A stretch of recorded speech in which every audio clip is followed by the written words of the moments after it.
Jason Ayres, 1986, A Year in the Life of Lucy Hart, is part of his nostalgic A Year in the Life series, which blends humor, cultural history, and speculative time travel. While earlier entries followed Keith Diamond, this novel shifts focus to Lucy Hart, offering a fresh perspective on the vibrant mid-1980s. Lucy Hart is introduced as a woman in her 40s, living in the 2020s, burdened with regrets and a sense of missed opportunities. Her life feels ordinary, weighed down by routine and disappointment. But like Keith before her, Lucy encounters a mysterious force that transports her back to her youth, specifically to 1986, a year brimming with cultural milestones, political upheaval, and unforgettable music. Suddenly, Lucy finds herself in her teenage body, reliving the excitement and chaos of the mid-80s. She is thrust into a world of cassette tapes, VHS rentals, neon fashion, and Walkmans, where every choice she makes could reshape her destiny. The novel immerses readers in the cultural highlights of 1986. The release of iconic films like Top Gun and Ferris Bueller's Day Off. The rise of pop stars such as Madonna, Whitney Houston, and George Michael. The buzz around the Live Aid legacy and the growing influence of MTV. The political backdrop of Thatcher's Britain and Cold War tensions.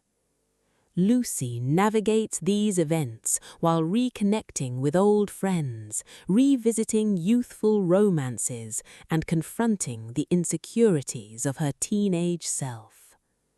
Unlike Keith's brash arrogance, Lucy's journey is more introspective.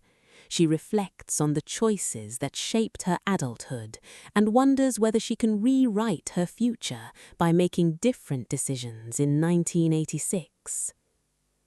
Key themes: second chances. Lucy's return to 1986 offers her the chance to reshape her life.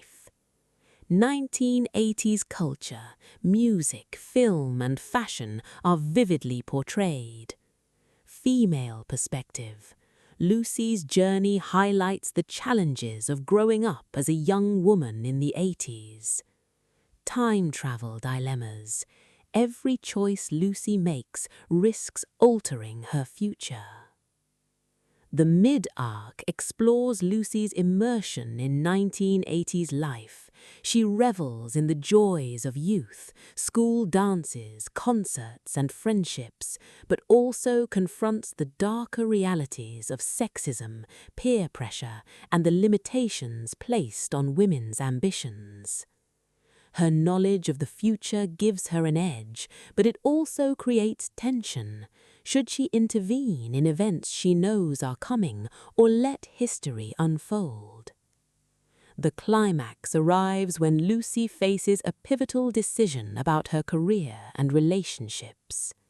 She realizes that changing her past may not guarantee happiness, and that true fulfillment comes from embracing imperfection. Her confrontation with these dilemmas mirrors the universal struggle of reconciling regret with acceptance. The resolution is bittersweet, yet hopeful. Lucy returns to her present life with renewed perspective, carrying the lessons of 1986. She understands that while she cannot erase regret, she can live authentically and embrace the future with courage. Ayres' prose is warm, witty, and immersive, capturing the energy of the mid-80s while weaving in emotional depth. Readers praise the novel for its authenticity, humor, and ability to transport them back to a decade of big hair, bold fashion, and unforgettable music.